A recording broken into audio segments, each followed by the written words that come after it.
Mutumba Sheikh Sabagala Nassa alikuzira 758 Tawakkal Travels abana bamwe tuliyo kubaweereza.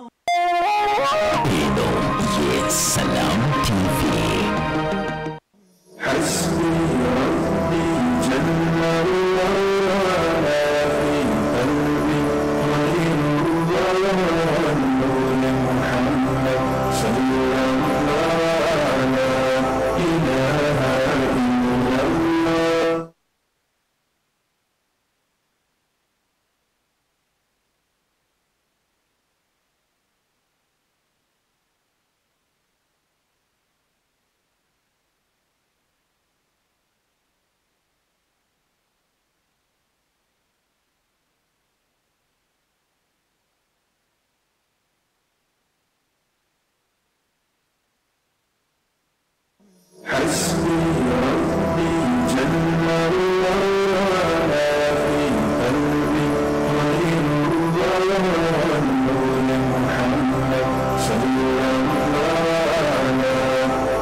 الشيطان الرجيم بسم الله الرحمن الرحيم الحمد لله والصلاة والسلام على رسول الله صلى الله عليه وسلم ورب اشرح لي صدري ويسر لي أمري واحلل عقدة من لساني يفقهوا قولي أما بعد فالسلام عليكم ورحمة الله وبركاته abalungi abagalwa abatulaba mwenna abali ku lutimbe gagadde olwa Salam TV mashallah taala olwonga olushitegeeza mirembe TV the only television mirembe ereta mirembe ebisomesebwa byonna kuno bya mirembe content ayita kuno katubeere mu ddiini wa mirembe si wa ntalo si wa kuvuma si wa kujerega content ayita kuno ayina kubanga yoyini aleeta emirembe mu umma emirembe mu kifuba kyo emirembe mu maka emirembe mu community mutuwangalira emirembe ensi yetaaga emirembe abantu amuti baagala mirembe just fitina ntalo Allah basasire. You join Salam TV programs Wednesday mashallah ta'ala. مرحبا بكم في هذا اللقاء. أولي الصلوتي مطلبة أولي سبي توكي كسبي جوادي كسبي كسرمو أو كسب كاونتي إنغا بانت مطلبة مبالي كطلبة مبالي كباكو ما شاء الله تعالى منا أبي مبالي أبي بداماو tolo maraba abali wabebusamiya abantu bebusiya majanji mwena wona paka kumazi genda siro genda edolwe genda mazi mwene bizinga nchimanyi wanike milongoti mubira kuwano nimutulaba jazakumullahu khaira mebali kubanga mutulaba kumazi bwingira ko iri mu mpitirifu otuke yonganti twagala sekoli owekitambala mwibale kumwagala seka wa jazakumullahu khaira Allah watusasira batuwera bulungi abantu bekikamuli jinja bebujibu mwena aba usembatia mwena abao na mutumba paka jangu otuka iganga jinja bugembe saka Sheikh Khatib bin Oman wamala Sheikh Khatib bin Oman wamala koli kade wafewe bali kubako ni hajjati se mama wafu mulungi hajjati Khatim wao mashallah taala singa wabana bali kubako bali dala tuyanza byonna jazakumullahu khaira abalungi abeka sese bali tulaba abe fort abalungi abe mubende yes mbere muri mwe tusaba Allah jadika kanya Allah atereze mbera yonna ibora Allah mutware wala tusaba Allah mujeho ngwe jya ukona yajje kumujeho yabora abe barra abalungi abeka kemishego abalungi mama hajjati Zainab Adam awe mbarara mashallah nabasigadde mwena hajjati Nur to mention but a few mwena buli omwatu laba mulungi ngoli mutukula oli mwaruwa oli wali oraba oli kaya oli wali nimri boda aumbanyira ku boda za Uganda ne Sudan eni nimri yawali ne yawali wa oraba ne wano boda ali wala Uganda ne Zaire bonna chisu tulabira jazakumullahu khaira abe kanungu mashallah taala muri balungi Kanungu mwina chihi jazakumullahu khaira. Tuze programu yaffe y'olutindo as usual tubeera wano ne tubanga tuyunga ebintu bingi nnyo entegeera za njawulo tusobola obutategeeragana kyekimu ne tusobola okubeera mu nsi ne tuwangaala minus despising one another without despising, demeaning somebody without despising our own and the only prophet, the last prophet Muhammad sallallahu alaihi wasallam. Ensonga nyingi umma muno nga ziri contentious, zireeta ebbugumu naye nga zeetaagisa kugatta wakati awo. Can we bridge the gap between the two when tusaawa olutindo? Can we have it? N'ogatta wano abantu bayitako nga buli omu asobola okuva ku point eno nanda ku point eno. Despite ekitwawula naye tusobola okubaawo n'ekintu ekitugatta. Isn't that enough for us? ألم يأن للذين آمنوا أن تخشع قلوبهم لذكر الله وما نزل من الحق. So I guess it's time. So olutindo lutyo tuyita nozalaba engeri gye tuyingira mu lutindo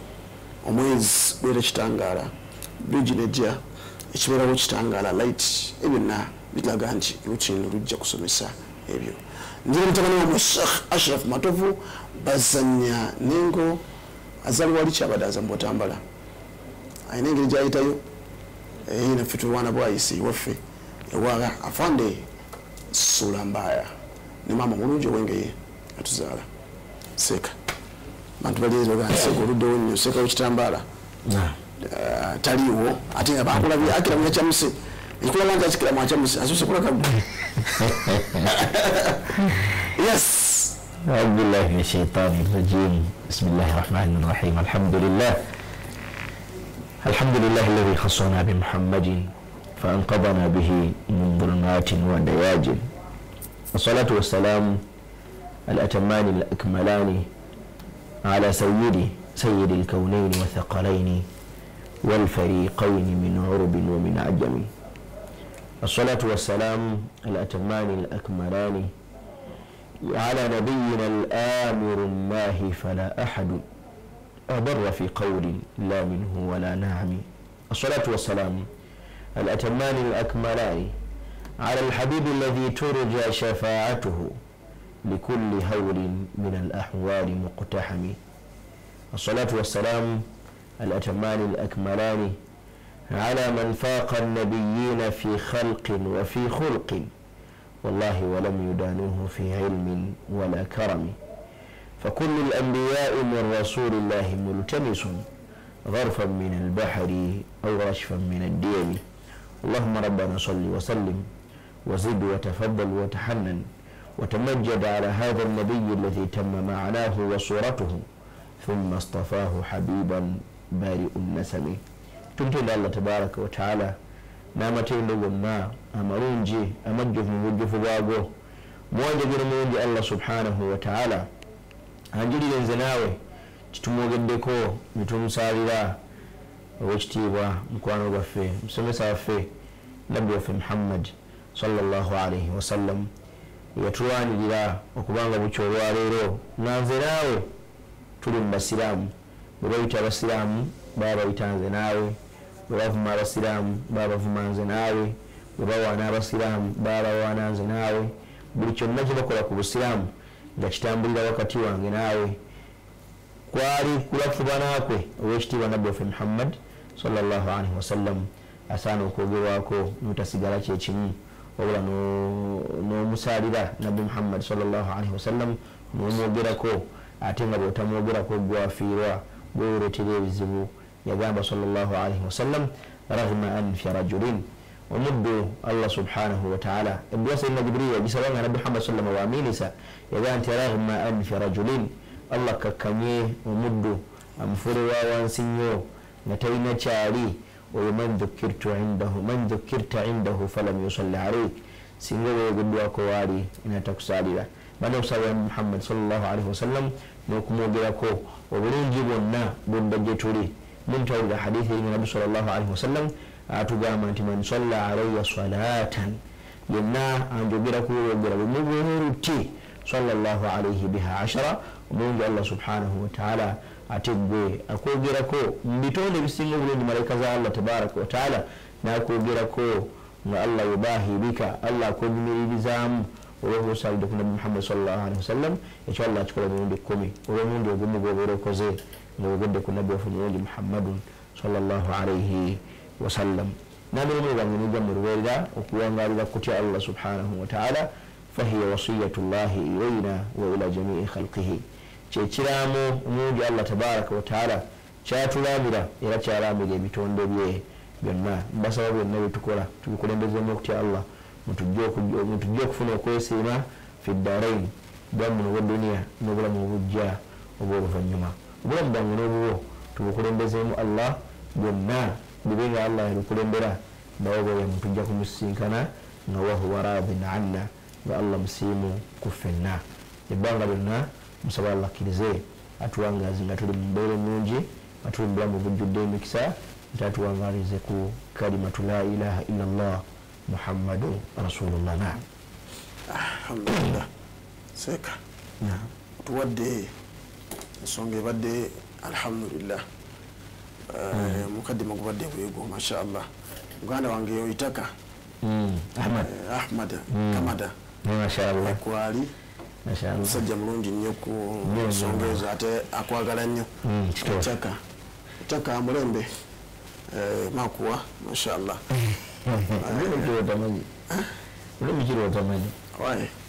Ekikulaga nti ekikulaga ekyenjawulo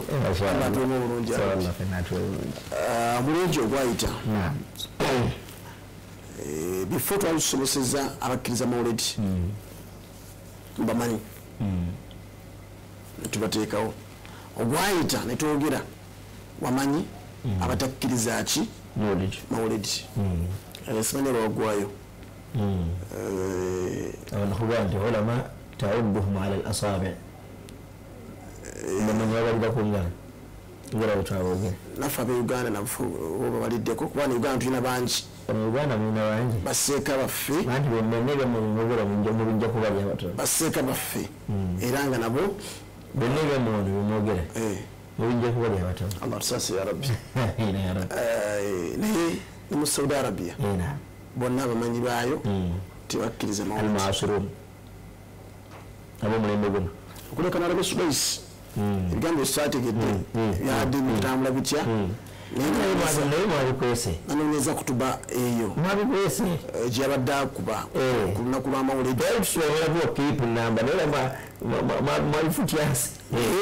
ebigambo byabadde bikulu nagezibula nga bigambo byamumanyi omu ku basajja abalina kasaidi ennungi nagikuweereza simanyi bwagifunye kaswidi eyo jja tusomeramuko mpolampola inshallah bigambo bikuyabesinze ng'awaana nabbi Muhammad sallallahu alaihi wasallam nategeddeko nti yabyogera ku lunaku lwaki lwa 12 ekyo nekitegeeza ekyo okubanga olunaku lwa 12 azze nayogera ebigambo ebyo nze wolutindo nze wa wasatiya mba ndaba nga na ekyenjawulo kyemba nfunamu wallahu alam saba Allah atongera okuba bulungi Sudaisi hujja naye ebikolebwa mu nsi eyo nga imaamu oyo tulabirako nga kudwa ku nsonga ez'enjawulo kimanyi nti masjidi ya nabi Muhammad sallallahu alaihi wasallam yamala emyaka 7 nga bawandika mu borda ya mtume ya Sayyidina Imam Busiri emyaka 700 years nti abalimu baali bakkiriza mu nsonga za borda era baaliwo 7 kubanga Ottoman Empire yamala emyaka 8 kati abo baali bakkiriza muki era balabe baali bakkiriza mu borda amazibu g'abatake amazibu g'amagaribi abona abaali bafugaawo bakkirizaawa bonna baali ku bubuze emyaka 8 basobola okubira ku bubuze nga nakimanyi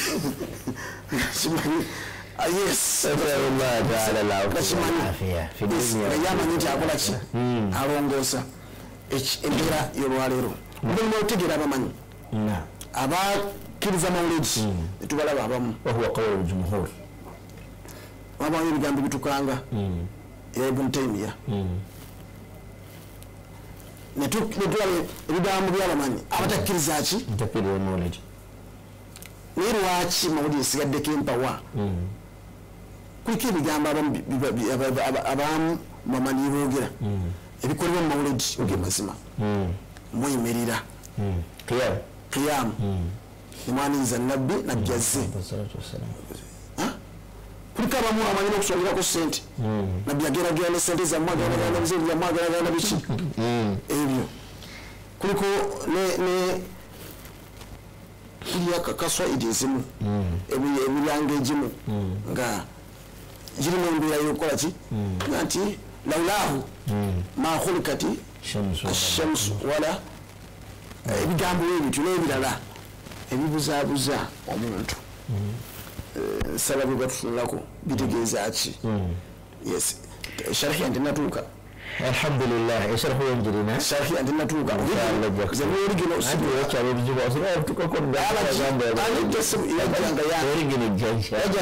okuba ijaza temanyi ijaza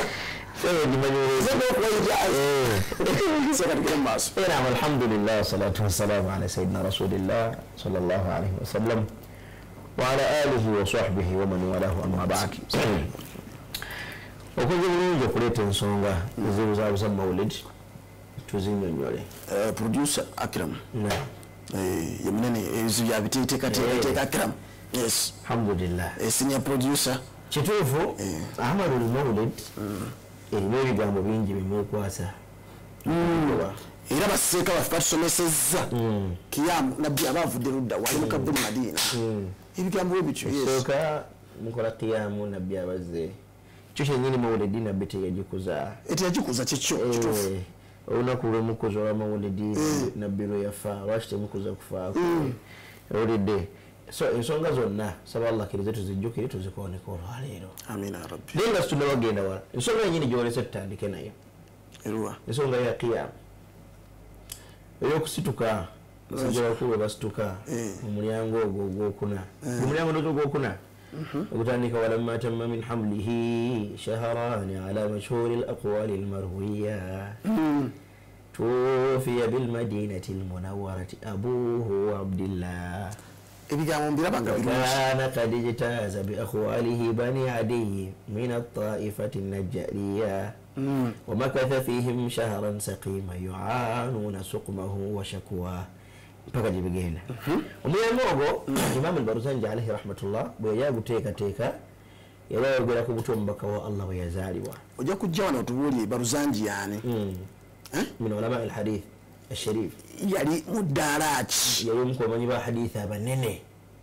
abamanyi ba hadithi abanene ewangalya mu nsi ki byonna inshallah ebyo ejja kutuwaaka tukutegeera Barzanji yekka kiddamu kirangiridde tujja kutegeera Barzanji yaani kuba Barzanji wa kitabo tumanya bid'a ogera Barzanji bid'a ne Barzanji yaani inshallah tujja kumutegeera naam lakini bwe yatuuka mulyango ogwokuna omulyango gwasooka yali akola introduction ogwokubiri nayogera ku lulyo nabbi Muhammad sallallahu alaihi wasallam ogwokusatu nayogera ku irhasat ebyaliwo nga ebyamageri yaliwo nga mbaka wa Allah agenda okuzaalibwa byetwavunulako wano olumu ogwokuna nayogera ku kuzaalibwa kw'ekitiibwa nabbi Muhammad sallallahu alaihi wasallam ntegerekesa nti nabbi bwe yazaalibwa walamma tamma min hamlihi shahrani ala mashhuri al-aqwali al-marwiya nabbi yamala okuweza emyezi ebiri ntegerekesa ku kigambo ekyasinga okubeerako abamanyi abangi min ulama siyar al-maghazi kibaga nti abasinga obungi bakakasa nti yali n'amyezi ebiri tuwufiya bilmadinati abuhu abdillah nabbi yali mulubuto wa myezi ebiri kitaawe n'afiirewa e Madina wakana kad ijtaza bi aqwalihi bani aliyi min at-taifati an-najjariyya yafiira mu bali bakojjaabe e Madina ntegeregese najja ng'anyumya kati wansi wali ogugwerako gwokuna n'agamba nti نبي محمد صلى الله عليه وسلم ما موي حضر أمه ليلة مولده آسية ومريم في نسوة من الحاضرة القدسية فأخذها المخاض abakyala bayitwala hadithi yogera nti Asiya yajja ne Maryam nga nabbi azaala abatasoma obulungi abakyala bonna abakyala abo Asiya Maryamu Hurul Aini n'abalala abaaliwo mu bakyala b'edduniya fa akhadhaha al-makhadhu nabbi sallallahu alayhi wa sallama maama we n'afuna ebisa ngaera abakyala ntegerereza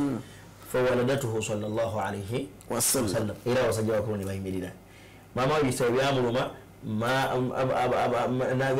فولدته نازل نبي محمد صلى الله عليه وسلم نبي مريدا فولدته صلى الله عليه وسلم نورا يتلألأ سناه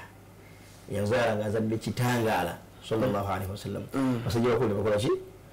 نبي مريدا من مغامة النبي أبزه مغامة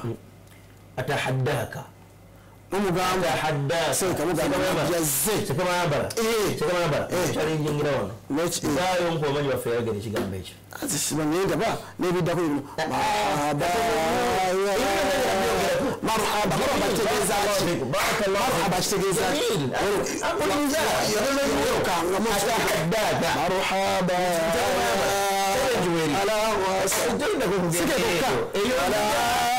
البدر على seka era fetukuze bagamba nabbi ajja bani awenjagala okumanya babeera mawulidi era ne bassaawo golaba mpa bashekh baffe ekitiibwa nedda mpa baseeka baekitiibwa bassaawo nekubo otegedde nabbi ayitewo ntuuza nabbi ava Madina mukabulire najja ekikyo kibuuzo ekisobola ddala ekigambo ekyo nti nabbi ajja muhadara wano wetuba ntegereza teri musajja mukulu yenna akyogera okugjako mmwe abatakkiririza mawulidi sekakusoyi twali tusoma ebugembe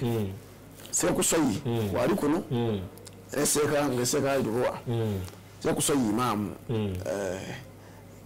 yagamba ye yakolezanga burda lwakuna Allah musime ya rabbi ngasoma ekitabo kyaki esigagamba nabbi ajja ngagini yagamba shehe nibagamba nibanne batimulya lwakinga materi musajja mukulu akyogera mpozi nga tamanyi luwarabu naye mutamanyi luwarabu lwakinga mataso akyogera abamu nibagamba nti amajaza anaga nti mbeera bbiri embeera esooka ekigambo kyolese kyenyini njakikkiriza nkyajja ate kugambe ntiokulaga nti mufe teri akyogera naye munade mukyogera ngera kukikkiriza naye kinera ntuddeyo sekamayambala osegede omuntu yenna abeera mawulidi ng'amanyi omulyango manyi olulimi oluwarabu bwe tumala okusoma omulyango ogwo bagamba ebigambo bino nti hatha وقد استحسن القيامة عند ذكر مولده الشريف أئمة ذو رواية وروية فتوبى ثم توبى لمن كان تعظيمه صلى الله عليه وسلم غاية مرامه ومرماه عاطر اللهم قبره الكريم بعرف شذي من صلاة وتسليم وتعظيم اللهم صل وسلم وبارك عليه هذا وقد استحسن القيام نجل وقام فوننا وتقوم من يوم يقدي kubino byeyegedde byova okusoma abamanyi bastahsana okuyimirira balaganda kirungi kigwanidde okuyimirira inda dhikiri maulidihi sharif nga twogedde kaseera omubaka wa Allah mwazaalibwa njogotegere kino wali basajja kubayimirira inda dhikiri maulidihi sharif nga twogedde kaseera omubaka wa Allah mwazaalibwa aimmatun dhawu riwayatun warawiya abamanyi abagasa ekigambo ekyo baali banene nnyo era nga bagibwako ilmu ya hadith nga alimamu Suyuti alayhi rahmatullah omubusabusa mimman yustahsana hadha alqiyam seka mnene ndegegeza idhan imamu yagamba nti hada waqad istahsana alqiyama abamanyi balabanga kirungi sikyo nteekwa ntegegeza bali kirungi abamanyi balaba nga kirungi min babi istihsan naam ويبدل متمني بونجي نيو تدم وصول الفقه وما لم يكن جودي استدلال توينا كتاب الله وسنة رسول الله توينا إجماع يا رماني توينا القياس توينا استحسان استصحاب سدا للذريعة أقوال الصحابة نبيلا انت جالس إذا استحسان يوم يري الإمام يقول هذا وقد استحسن القيام عند ذكر مولده الشريف أما يعلم أن تشيرونجي تلمكستما كن نبي كتولا مبي نتوغل كتوم بكوا الله يزاري أهم بابا فكمدي أظن أئمة ذو رواية وروية أما لو قلت باني وما يبانيني نيالا من يكسين كبير انشيرونجي كويمي ليكم بكوا الله تموغل صلى الله عليه وسلم بكسرك يزاري وام انتقل إذا يسوع إلى غير كريم متوالى مولدي وما بوردا يقول شيء ميجو kubanga ekigambo ekikakasa ekyo nti kifu kyekirimu nyini ekyogera naddala bukhalifa mukasawo wagamba nti kantekeko ensanda go kansandage mutumbi Khalifa Ahmad Mukasa atuyana akola asana nabi Muhammad sallallahu alaihi wasallam adamu kunda bisa kubasajja bennalaba nga nkula nga buli wogera ku nabi sallallahu alaihi wasallam obuya buno obukuni bukola ki bwesimba atuyana abamu ngogera ku nabbi nga umbiri gwe marra wajha wallahi ila Sheikh Bambara naam bwe ku kigambo ekyo n'ebigambo by'ogaye mambi yawandiika wansaawo bimenyawo bulungi ekigambo kimu kimwogera nti tugamba nabbi abazze naye nabyo engera kikkiriza sallam najadala seeka nze benjogera nabo era kukkiriza mu basajja bakulu kakati ekisookera ddala abasobola kigambo bagamba nabbi tuba tumwaliza kigambo kyabwe ekituufu nga si tukkirize nti kituufu nga si ekisooka ensonga neyo yetegeresa bulungi tukkirize nti kyeyogedde kituufu nabbi abazze sallallahu alaihi wasallam asinze kibagamba tukikkiriza tukkiriza nabbi abazze sallallahu alaihi wasallam tasobola kujja yango gena kugula mulyango mulala ogenda kugula mulala wana ekigambo kyembikudde Imam Malik alaihi rahmatullah agamba balaghani anna arwaha mursala tadhhabu haythu sha'at agamba kyenategeera ekyantuukako nti emyoyo gy'abantu abaafa olidde Allah agira ekitamo negigenda buli omu gyegyagala mukugenda gyegyagala gwa nabbi tegusaba kujja ne bakusalira sikamambala tegusaba kujja tokuna tukkiriza wala kukkiriza nti nabbi yazze sallallahu alaihi wasallam nzikiriza kigambo kyo kusanyusa ekyo si kyange mukikkiriza yatambulire ku peegi emu sheekh abakyogere batuufu sibawakanya batuufu ntegeregeza ekibategeza nti batuufu bebino Imam Malik yagamba nti kyenasinga okutegeera nti emyoyo Allah agita negitambula tadhhabu haythu sha'at negigenda buli wamu gyegyagala nabbi sallallahu alaihi wasallam agende mu butale newo aleke wano bamusalira ajja batajja وقال سيدي سلمان الفارسي عليه رحمة الله يقام أرواح المؤمنين سلمان الفارسي نعم رضي الله تبارك وتعالى عنه أقامت أرواح المؤمنين أرواح المؤمنين سيدنا يبلا غرفوا الله بالسريان يقامت أرواح المؤمنين في برزخ من الأرض جدي يموسيت برزخ أبكر أرواح المؤمنين الله يتوارى تذهب حيث شاءت kitambula buli omu ekiba kyagadde ebigambo ebyo mbiri ntegeregeza ye Imaamu Ibnu Qayyim al-Jawzi mu kitabo kye Ar-Ruh ku peegi 148 fi Ruh ebigambo bya Imam Malik n'ebigambo bya Salman al-Farisi al-Jawzi naam idhan omufu batambula batatambula omwoyo gutambula tegutambula babu ya lulala babirese anti babu bisinarese iriko yes nabyajja so twawadde nabbi ajja omuntu abadde wetuliera nekugamba nti okuwaga nti ajja ku kigambo gwe kyewoleeseriza kisagabe kuddukamu benaga ekiddukano nga nti ajja naye nti kale nzikiriza ajja ebegasa nti ajja abakugamba ekigambo ekyo nti ajja obutumizi bwabwe bwebo bigambo byabanene mu ddiini imam malik omubusabusa al asbahani imam dawud hijra omubusabusa bakulaba imamu w'emadiina bakulaba sayidina salman alfarisi omugerako ekigambo sahaba munene idan abasajja bano okuyimirira ihtiraman li rasulillah kuwa nabi muhammad sallallahu alaihi wasallam ekitiibwa tegeregeza hatta basahaba ridwanullahi alaihim nabbi yabagana okuyimirira nabbi nabagamba temukola hadisi manikiddwa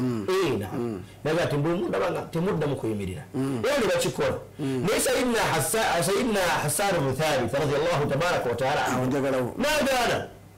sayidina hasan nabbi nagaa nti hasan tewedde kyeŋŋambye ŋŋambye bwembanga nzije temuddamu okuyimirira era eyo hadisi tugisembesa nnyo ntegeregeza embanga yo temunakolaki omuddamu okuyimirira temuddamu kuyimirira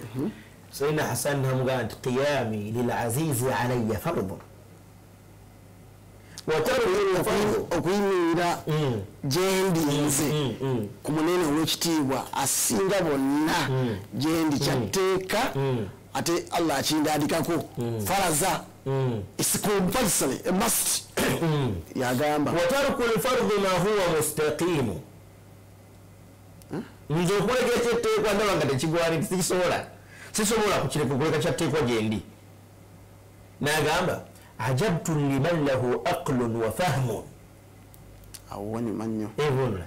newunyiza nnyo nnyo ayina amagezi ategeere nnyo nga n'obwongo abukozesa asobola okukola bino agende mutoyeti nakoze n'okusaala akola ki yara hatha aljamalu wala yaqumu nalengera obulungi bwo nakulengera ngoze nalema okuyimirira nabbi yaliwo ekira Hassan bun Thabit naleeta hujja ye maaso ga nabbi Muhammad sallallahu alaihi wasallam era ekyo abayimirira abakulu nze nyimirira nange nesembesa ekyo era jajjaffe embuga watuuka jajjaffe embuga watuuka tegedde hadisi zange ezi ebigambo bya Hassan nabiri ebyabikumu sayidina Saad ibn Muadh nga bamukwatira omukwatira bamukwatira omukwatira oyo ŋŋanze nange hadisi anti obawe ayesoose obawe esoose negisangulawo anti waliwo yasooka negaana kati nebawe yadda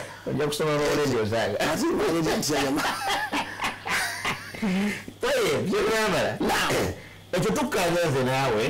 nti nabbi muhammad sallallahu alaihi wasallam basahaba ridwanullahi alaihim wa ala rasihim sayidina Hassan bnu Thabit bamuyimirira bamu ekitiibwa sibo kiri kakati basajja bakulu bano okuyimirira wali ogambye nabbi abazze nabbi abeeraŋambe jamaani nabbi yaliwo wali eri ngaako Hassan ate wali bamusalirira tabaawo talaba bigenda mu maaso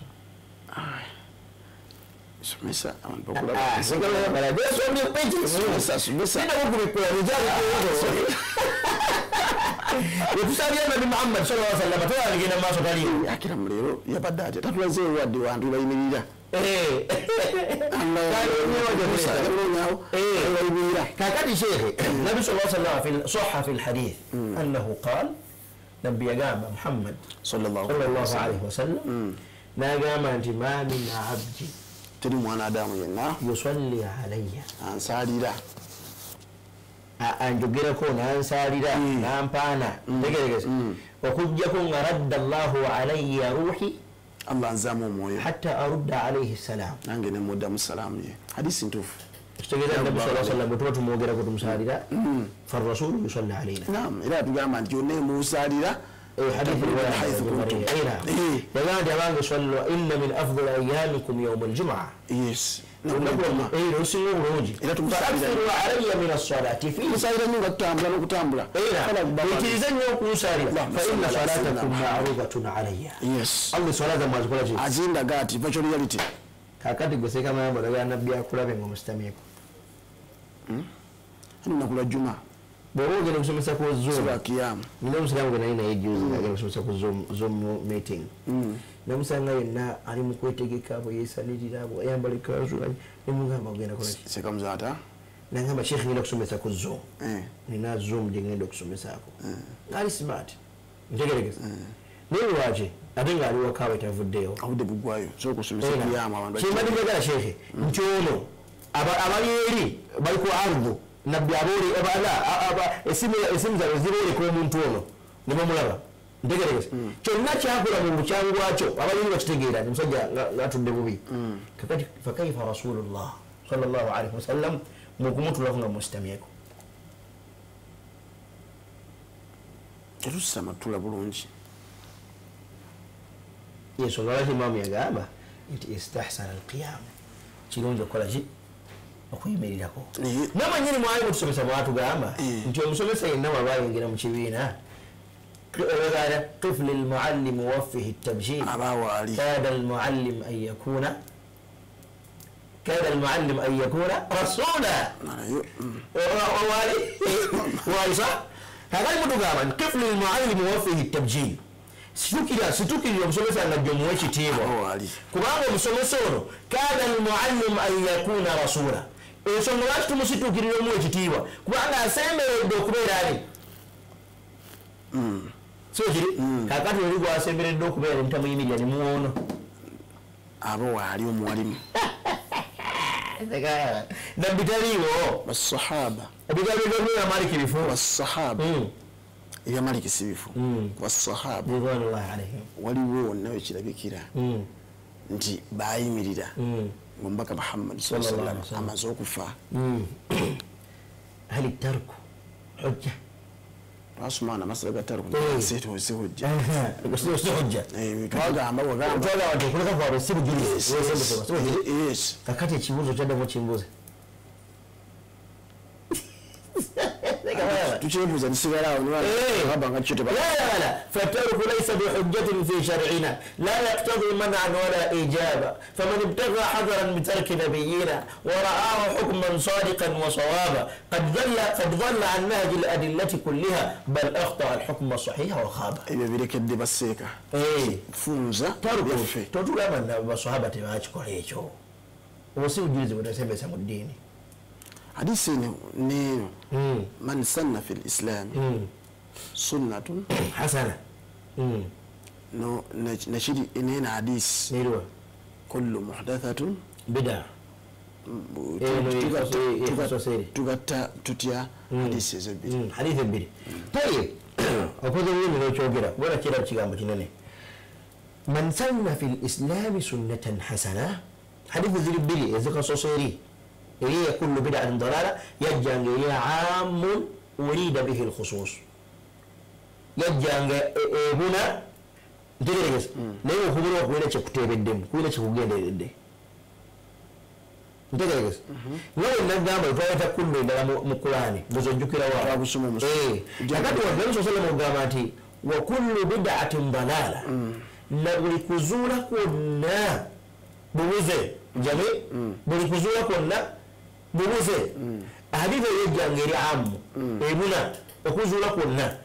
kulungi oba kuki oba kubi ntegereza kakati tetufuna takhsisu illa biddalil tetuyinza kujjamu kuzula kwonna okujja batufuna obujulizi obulala nemutugamba mukaira la takhsisun illa biddalil okugamba nti kino kyawo kivaamu oneeta obujulizi obukijja mu kino ntegereza kakati haditha ejoerese man sanna fi lislami sunnatan hasana obasera haditha eri muslim wasayidina jarir ibn abdillah radiallahu tabaraka wataala anhu obasera bidde نبي محمد صلى الله عليه وسلم يقول من سن في الإسلام سنة حسنة ومنت ينا ابتدأ أتاني كم بسلام إن كل النونج أنا بقول innovates أي نعم لما مفهوم لمن أحيا مفهوم لك زوكزا مفهوم لا من سن إيه لا جو منت زوكزا بسلام إن كل النونج يعني إن كل بدو نينغا يبكى gonoddamu bagivaako n'ogikomyawo yenzivunulamu sa lahu ajrun fetuga omuntu atandika omuntu oyo afuna empeera wa ujuru man amila bihi n'empeera zaabo bonna abagenda okukola omulimu ogwo gwakomezaawo ntegeregese kuntegeere yammwe oba gwatandisewo omulungi kuntegeere yaffe ntegeregese hadithi wano wewali obuzibu bwe yali yeyongerayo mu maaso nabbi yagaa nti waman sanna fi lislaami sunnatan sayyi'a era mu busiraamu ateekamu enkola embi kunzivunula yaffe ate kunzivunula yammwe nzivunula gwekivunula nzivunula ekitegeeza waleero ovuddeyo eri ojja kusaidi yaffe okkiriza sigamamba zivunula ngaati siwegamba kale naye nga mukimuvunula mugala n'omuntu azuukiza mu busiraamu enkola embi wandigambye abamu kubavunula ati yemmwe abamu kubavunula abamu kubavunula we bati nagana n'omuntu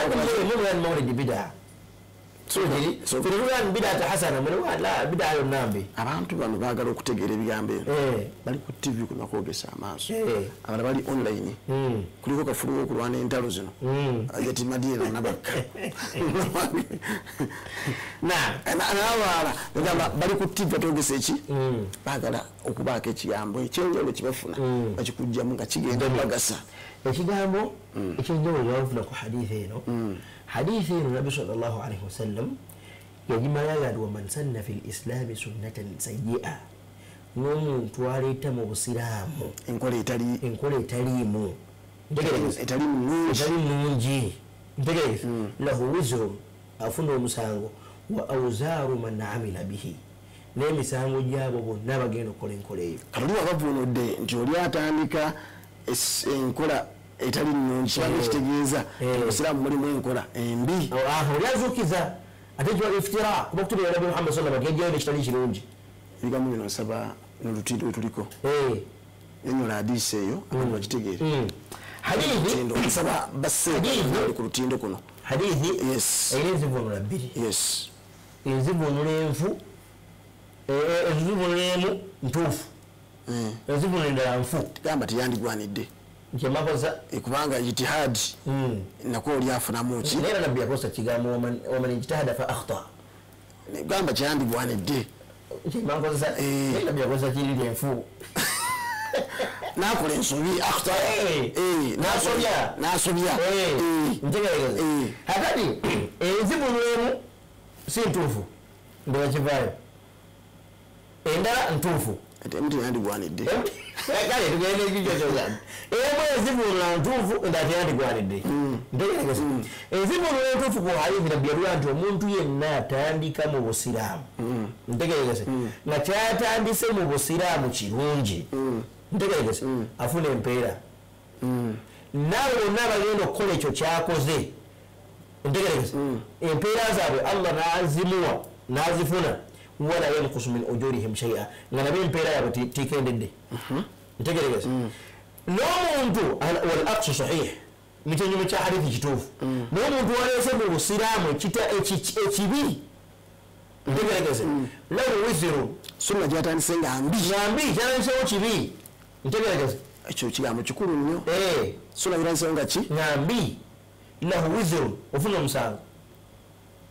wa awzaaru man amila bihi n'emisango gyabo bonna bagenda okukolera ku nkola embi ntegeregezesebo era enzivunula ntuufu abavunula bagamba nti nabbi yategeezaamu kuzuukiza olwasaba wuludul hadithi lwensonga lwaki hadithi nabbi yajogera ku sadaka ntegeregeze nabbi yajogerera ku sadaka enzivunula eyo si ntuufu olwo ensonga bwe tugireeta mu mbeera eyo bogeragamba nabbi yalina kireeta kitali kirungi ntegeregeze even olwaleero mwatukoze ekigambo nemutulera ekigambo ekigerageranya mawulidi ku nyegenyege waliwo yakyogedde mwe ozibwejjamu nedda ekitali kituufu mu ndaba yange kakati bwogamba nyegenyege ne mawulidi amawulire nyege bisiyaga I speak it nze nkyogedde amakulu gaakyo gikitegeeza jjo nyege biki ekigambo kya Luswayiri ekyava nyege biki bisiyaga sisobola kuyisa kigambo kya bisiyaga nze ku lulimi lwange nze ndi muwalimu nga nkirungiya kutegeera eri nga nkirungiya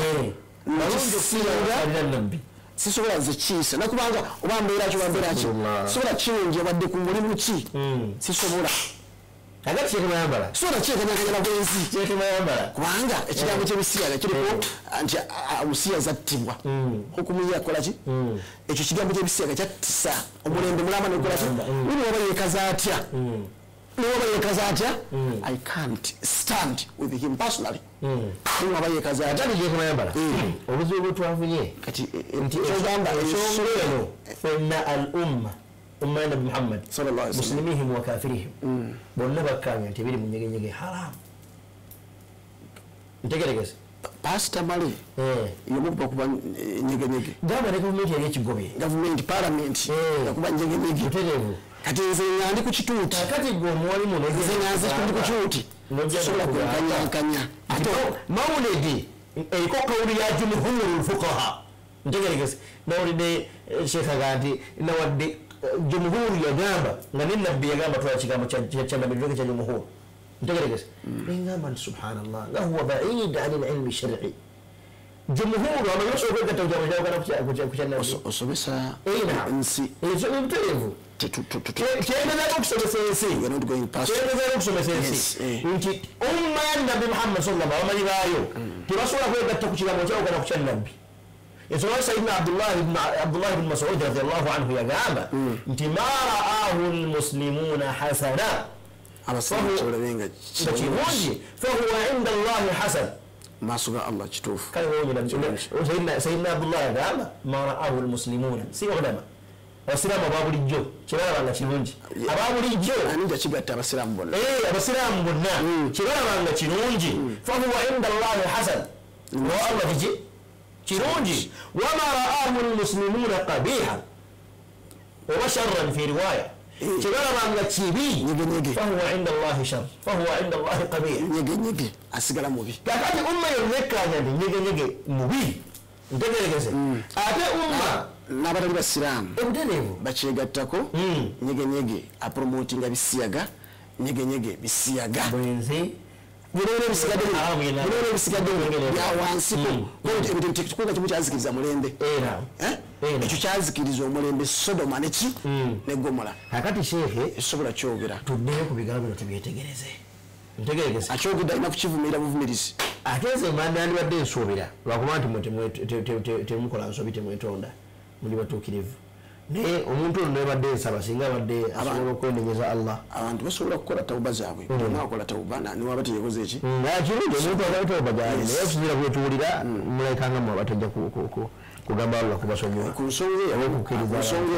abamu tujjamu okuleka egundi Seeka Ashrafu ku nsonga eyo abamu tukolaki abamu mbajjemu abamu okolaki tujjamu eyo ensonga tujogera nga ya gundi aze kwolo Seeka Salman Farisi Seeka Salman si musalafu dabuligi tasobola kyogera anti obuzibu sheekhe obajjira Seeka Salman Farisi sajja atoolokose n'ebirimu n'ekirabo kikoze kitya Seeka Kalanzi n'abasajja bakulu olira tosobola kugira bigambo ki Allah basasire Seeka Nyanzi abantu nga balina ki waliwo abasajja nga bavunanyizibwa baludde mu salafu muno mutabuligi neki ne salafu Seeka Omar Siddiq ndawula tasobola kyogera ekyo Allah musasire era n'obulamu bwakoze eki abongoose n'abalala olwo abamu tebasobola kukola ki kati badakaatira Dr. Abdul Hafiz Walusim Dr. Kisule Dr. Semwemba Dr. Waso omanyi Dr. Waso Dr. Hassan Waso badakati Dr. Ziyad omusomesa wange inshallah Dr. Ziyad ne badakati bangi betulako wali embali teri n'omu yenneegata Seeka Sufyan Muguluma yagamba nga ekitosi ekigambo kyali kinene nga asiitangako omuntu kwetonda ebyo nebyogera mbangenze nakani Pastor Mungu atusase nibi byogera ali makula ekizimbayo ku nsonga eyo gy'oyogedde kyekigambo ekyayitira sheekh okwogera ensobi eyo kigambo kya Sayyidina Sufyan ath-Thawri tukireke ekyo mbadde njagala kukyogerako n'okisomesa olulala inshallah kulaga ekigambo ekyo nti si kituufu lwakuba nga bigudde bugenze naye nate ekigambo si kituufu tekirina butuufu bwakyo la bimuwajihi si mu mbeera emu oba endala nga tumaliriza sheekhe abantu bamanye nti ensonga ya mawulidi amrun mukhtalafun fihi ajawukanamu sabatuddeyo ku kigambo kyenakugamba wano nga Sayyidina Ata Allah Sakandari njagala kukyogera tegeregeze yayogera ebigambo bino byensaba onzivunulire obudde anti mu budde bwetuba eddakiika emugyensigaza yagamba lana ilmuna tulina irimu yaffe walakum ilmukum nammwe mulina irimu yammwe wa kullun ila hujjatin yastanid buli omu yekwasa asinzira ku bujulizi in kunta tafahamna owuliranga ebigambo byebyoyogedde nabitogedde obitegeera fa'taqid tambula naffe singa bitusomesezza okoze eki wa illa fada'na wala tantaqid obanga tosobodde kukwatagana naffe okutegeera bitusomesezza tolumba totufaananya basiyazi tokakkanya busiraamu fenna tuli basiraamu tuleke mu busiraamu bwaffe olwo ensonga ezijja tutuuka mu tayimu nga twagala saddaaka za muzikiti fenna olina mwabakuza mawulidi n'abagikuza twegatta ku nsonga tugaa nti olukolo basiraamu sente ziba zabannabida okigedde wetuba tulina ensonga etugatta that time nga kuzimba muzikiti bamulekwa tulina kitwagala okuzimba kizimbe kyaki fenna tujja as a whole bali bannabida ojja okitegeke shubha tujja kudda ku lwokubiri inshallah tumalize shubha zino njja kudda nga rabbira wala weddeko nye tujja kuzimaliza olwaleero tuwadde kumusinziira qiyam embuga tunsobira ewendeko ebigambo tuyanze akasebaekenzikiriza nebaze bonna batulaba batumiddeko buli yenna atulaba mutumiddeko maama wange ntaata wange tebava ku programu eyo ngaokusaba abalungi bonna bakkirize tubeere fenna inshallah olwokutaano nina omukolewako gwa mawulidi ya mutume sallallahu alaihi wasallam ate ninako nakiika y'abaana osomesa mawulidi okuzikola okolaki aba tugamba nti abasomesa edduwa ne mawulidi temukola mikolo wammwe abakyogera bambi tebamanyi nsaba bayite bonna abantu bonna mbayise omuntu akkiririza mawulid nsaba akkiriza tukuzimu tusabe nabi Muhammad sallallahu alaihi wasallam ya mtume atagikkiririzaamu ngasekamanyambala mumasaba mujjemu akiika ya mawulid mubireke naye mujjemu akiika nzira nja kujja mu budde bwa akiika kujja budde bwa akiika ng'ekibumba ky'akiika ojje inshallah tuakkiririza mu akiika tutambulire mu akiika foofu nayo tujegattako twalire mu akiika era nzikiriza nja mudde bwakiika inshallah taala njakuddenakira mwoyo inshallah allah ateeka mubaraka ne musinga jazakumullahu khaira mwebali kubaako mikono gyaffe abalungi mwonna watyo ensonga za mawulidi zino zirese ensonga zibugumiza ne kubitimba muziwulira muziraba muzikola mutya naye kyetunoonya kusoma nakutegeera nakulongoosa kikulu kya byonna tulekeraawo okwejerega tulekeraawo okukakkanya ummeeno nga tuyita ku nnimi zaffe nga tuyita ku mbeera naawe olaba akatambi nga si kalungi tegeta akongerayo akome ku gwe wega kwakkiriza naye kano kasusse akome ku gwe lwaki tali musiraamu asala ensonga ku nsonga eyo ate gwe omusiraamu noyongera kusaasanya fitina na mbeera esajjula basiraamu kuleeta ntalo tusigadde obulungi tukulumbifu ffenna longoose olutindo ono tuyita kwogera ku nsonga zonna nga si nnyangu zakwogerako bakafuwalizaawo si nnyangu zakwogerako naye nga twagala fena tuwantambule bulungi jazakumullahu khaira tujja kudda ne shubuhati zonna ezibuzaabuza biki abantu byebasinziira kugamba mawulidi bida haramu tekkirizibwa ate nnyonnyodde kiyamu simanyi wamu kitegedde ombere mukitegedde you can write notubulire jazakumullahu khair assalamu alaikum warahmatullahi wabarakatuh